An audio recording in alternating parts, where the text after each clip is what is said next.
కొద్దిగా తీసుకోండి. తొడిమ ఉన్న ఎండుమిరపకాయ, పసుపు ఆవాలు కొన్ని, గళ్ళుప్పు కొంచెం, ఇవంతా తీసుకొని చేతిలో ఇలా పట్టుకొని ఇష్టదేవతను మనసులో స్మరించుకోండి.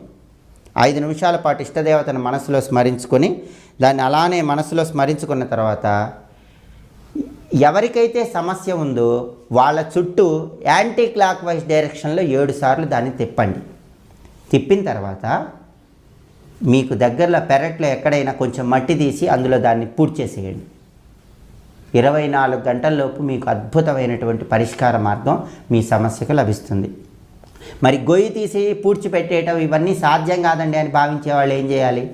యాంటీ క్లాక్ వైజ్ డైరెక్షన్లో 7 సార్లు అలా దిష్టి తీసిన తర్వాత సమస్య ఉన్న వ్యక్తికి సింకులో దాన్ని వదిలేసి నీళ్లు తిప్పేయండి.